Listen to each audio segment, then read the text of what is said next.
So heto na nga mga brad, bago tayo tumungo sa sagupaang Janriel Casimero versus Saul Sanchez, ay atin munang balikan ang ilan sa mga hindi malilimutang laban na nag-iisang angas ng Pinas. Matapos maagaw ng tinaguriang angas ng Pinas, Janriel Cuadro Alas Casimero ang IBF World Flyweight title sa madayang undefeated Thai fighter na si Amnat Ruwenrueng noong taong 2016.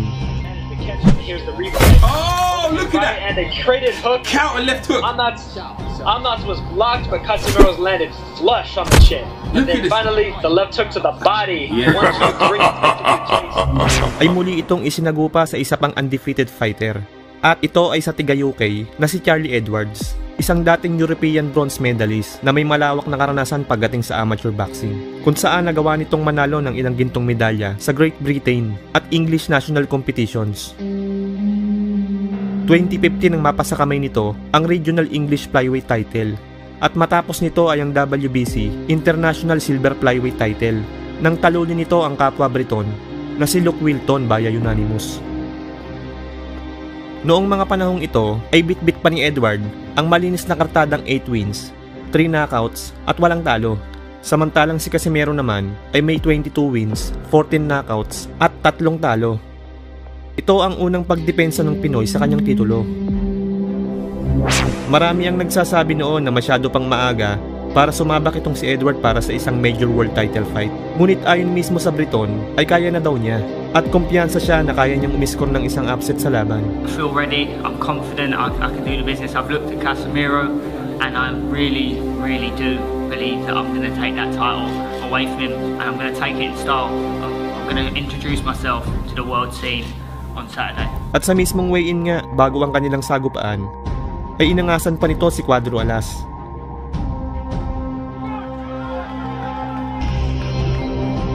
Makikitang sumesenyas ito at tila gustong ipahiwatig na maaagaw niya ang titulo sa Pinoy Champion pagkatapos ng kanilang sagupaan. Sa mismong laban ay makikita ang height and reach advantage ng Briton. Ngunit kahit ganun ay hindi naman ito naging problema kay Cuadro Alas at nangibabaw pa din ang malawak na karanasan nito pagdating sa laban. Aparkat, arka arkaya 2 tane ve şimdi maç alevlenmeye başladı gibi. 4. roundda şimdi bir aparkat, arkasından yumruklar sert şekilde devam ediyor Filipinli boksör. İngiliz'i yakaladı gibi. Tecrübesiyle aslında ezmesi lazım. Şu ana kadar bunu göstermedi.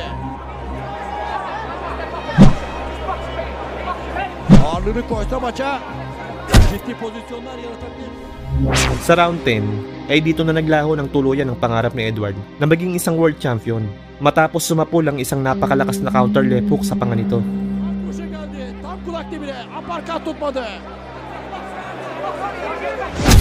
Ve bir sol koşu, inanılmaz bir sol koşu.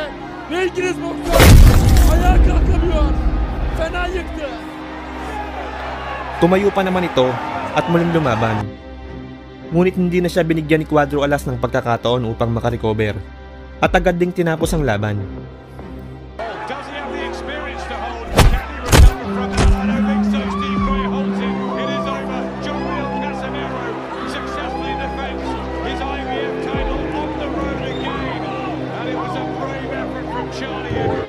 Kung ating babalikan ang naganap na laban sa pagitan ng ating pambansang angas ng Pinas na si Janriel Casimero kontra sa pambato ng Southwest Africa na si Philippus Ngitumbua noong May 13, 2023 ay marami nga pong Pinoy boxing fans ang hindi natuwa sa naging performance nitong si Cuadro Alas sa gabi ng kanilang naging sagupaan. Sapagkat bago pa man ang kanilang laban ay nag-uumapaw na ang kumpiyansa nitong si Casimero na ayon pa nga mismo sa kanya, bukod sa easy work lamang daw itong si Ngitumbua ay sinabi din ito sa kanyang official Facebook page na siya di umano ang tipo ng boxer na kapag lumaban ay hindi daw tayo makakaramdam ng kaba o nervyos. Sa madaling salita mga brad ay siguradong panalo na siya sa tuwing lalaban siya. Dagdag pa nito ay hindi daw tatagal itong Aprikano sa laban at lipad ulo lang daw ang sasapitin nito. At ano masasabi sa mga tumalpak? Kasi ang dami nag-comment, oh patay, talan. Dito anong round daw? Naghintay sila sa ano mo, jack mo kung anong round kasi gusto silang tumalpak ng ano, malaking time pag malaman nila kung anong round eh. Basta ulo. Mark my words. 8 liters. 2 words. Let's go. Easy work.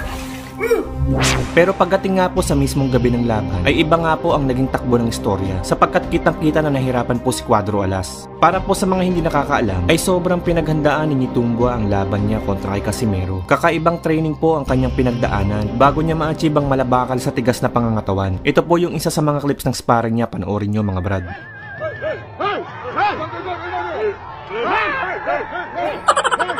Bukod po dyan, malakas din po itong sumuntok.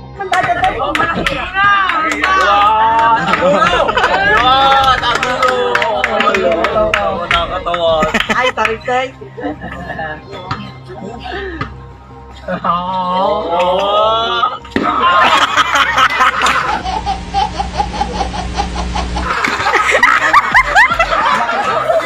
O diba? Kaya sa nagsasabing mahina at isang tricycle driver lamang itong si Tumbua, pues tama po kayo. Biro lang mga idol. Pero kidding aside, ay matindi din po talaga itong si Tumbua. Sa katunayan, mula taong 2017 ay nakapagtala po ito ng 11 consecutive knockout victory. Lahat po ng nakakalaban niya ay puro tulog ang inabot sa kanya. At ni minsan po ay di pa ito nakaranas bumagsak sa kanyang buong professional boxing career o kahit sa sparring man lang. Natatanging si Casimero lamang po ang nakapagpalaglag ng tuka nitong African fighter. Pero kung ating hihimayin ang kanilang naging sagupaan, maganda po talaga ang ginawang performance nitong si Cuadro Alas dito mga brad. Sadyang malaki, matigas at mahaba lang po talaga itong Aprikano. Sa round 1 ay pinasiklaban agad ni Casimero si Pilipos. Nagpakilala agad ito sa dumayong African fighter. Nagpakawala agad ng mga haymaker sa first round pa lamang.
Ulit na naman.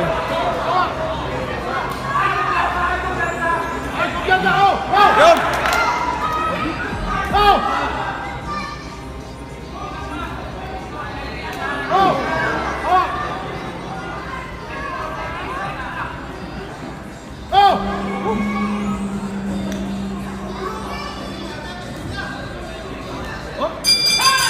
Sa mga sumunod na round ay ang African fighter naman na nagpakilala. Tila ba gustong sabihin na hindi siya naparito sa Pilipinas upang basta-basta na lang ibigay ang panalo.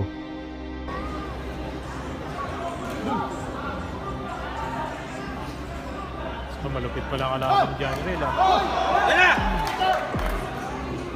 Si Crawford pala to eh.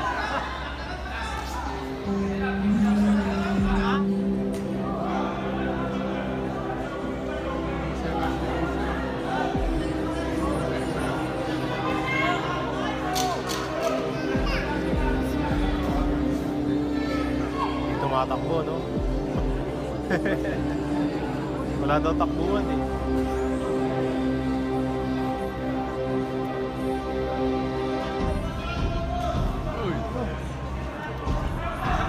Balisan pa! Dyan!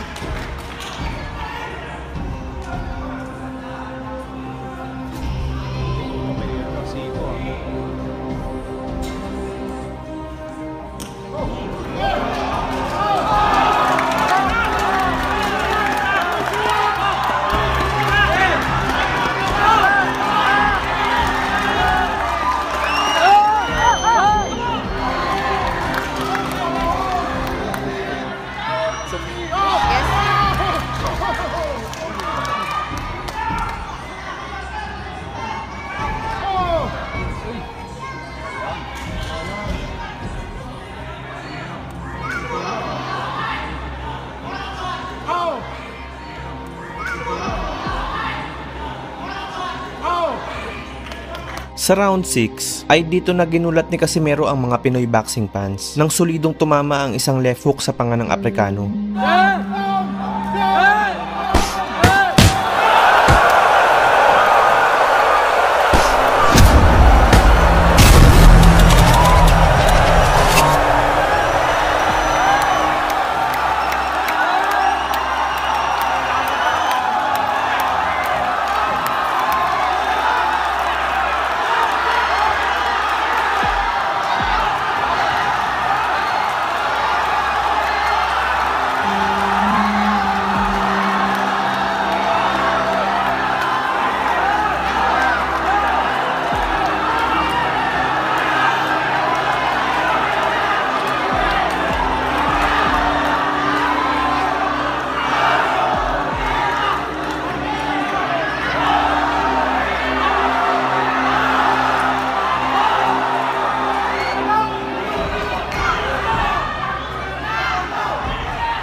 Let's go, let's go!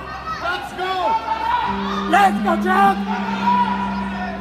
Controlas!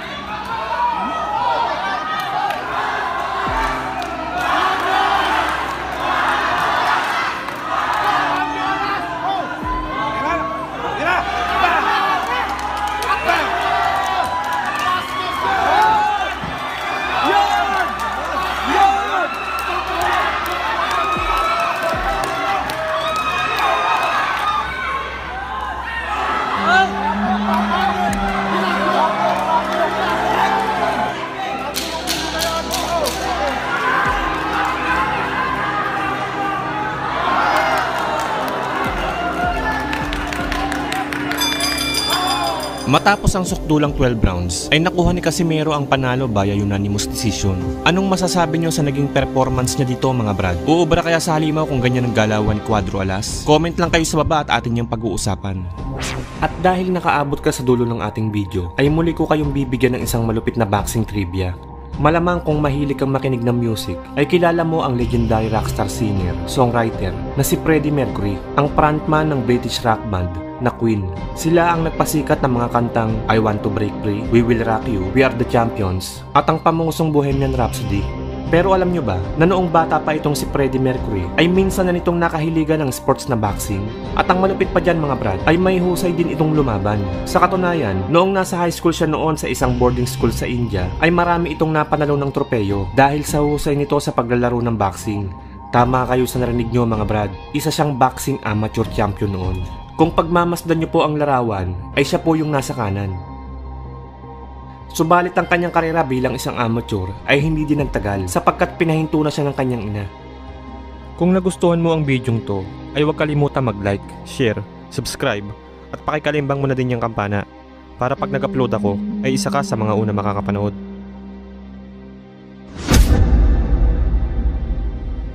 Matapos ang dalawang magkasunod na impresibong panalo ng angas ng Pinas John Riel Casimero sa mga undefeated na sina Amnat Ruenrong,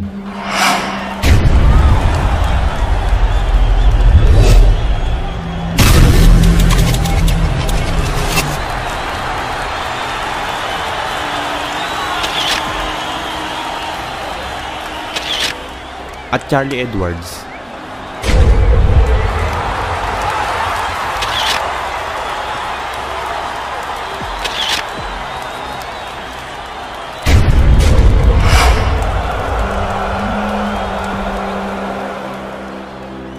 ay muntik na sanang maikasa noon ang isa sa pinakamalaking laban sa super flyweight division. Ito ay sa pagitan ni Cuadro Alas at ng nooy pound for pound king na si Roman Chocolatito Gonzalez.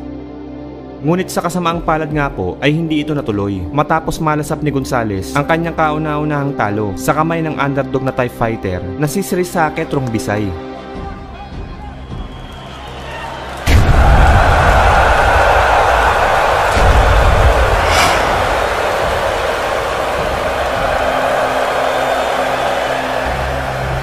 Kaya naman dahil dito mga brad, ay hinirap na lang ni Casimero ang pambato ng Zamboanga del Norte at kapwa Pinoy na si Jonas Sultan, kung saan ang magwawagi sa labang ito ay siyang magiging number 1 contender ng IBF Super Flyweight Champion na si Jerwinian Kahas.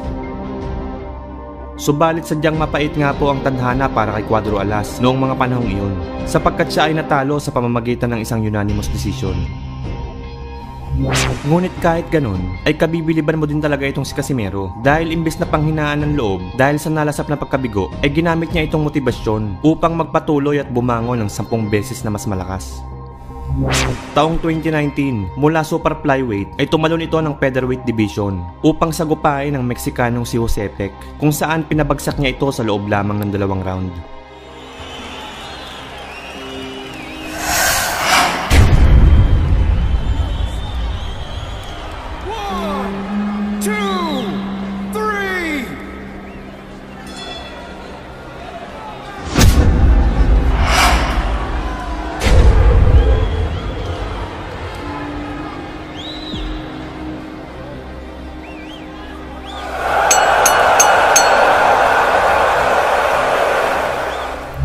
Matapos nito, 1 taon lamang ang nakalipas ay muli itong bumaba ng dibisyon patungong bantamweight upang sunod namang sagupain ang Japanese fighter na si Kenya Yamashita, kung saan tinalo niya ito via technical knockout sa round 6.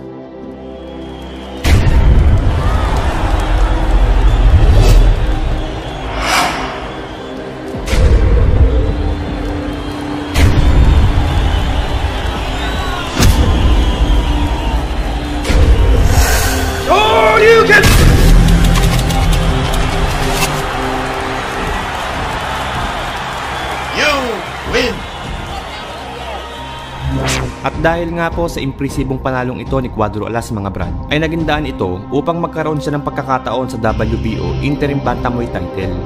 At dito ay nakasagupa niya ang knockout artist na si Ricardo Espinosa Franco, isa ding Meksikano, na kilala sa alias na The Cobra.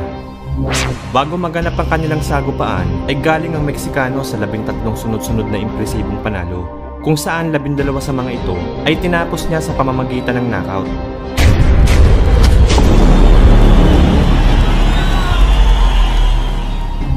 Naging WBO Latino Bantamweight Champion taong 2018 matapos niyang talunin ang Amerikanong si Daniel Lozano via technical knockout sa loob lamang ng 2 round.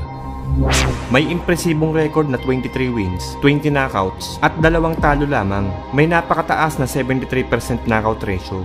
Kaya naman masasabi nating magiging isang napakabigat na laban ito para kay Cuadro Alas. Subalit sa mismong gabi ng laban ay tila nagmukhang mahinang nilalang ang knockout artist na Meksikano. Kasabayan ng dalawa ay makikitang mas angat ang Pinoy sa lakas ng suntok.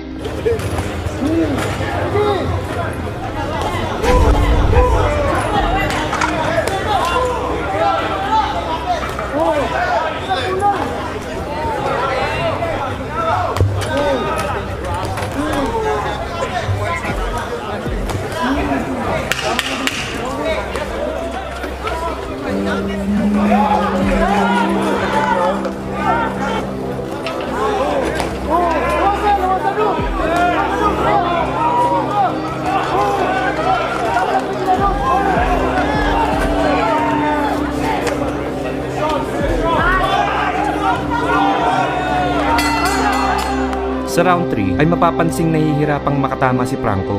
Sa halip ay siya palagi ang nasasapol ni Cuadro Alas.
Pagsapit ng round 6 ay dito na unti-unting lumambot ang tigasing Meksikano dahil sa mga atake ni Casimero. Bumagsak ito matapos tamaan ng tatlong magkakasunod na right hook.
Sa sumunod na round ay bahagyang nakabawi ang Meksikano kung saan nakapag-connecta rin ito ng ilang malilinis na patama kay Casimero.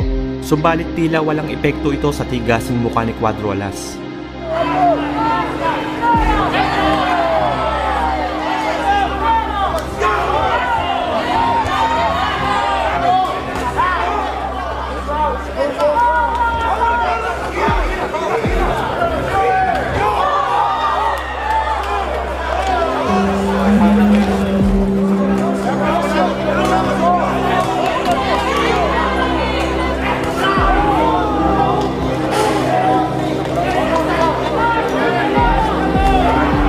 Sa round 12 ay dito na tuluyang binaklas ni Casimero ang knockout artist na si Franco.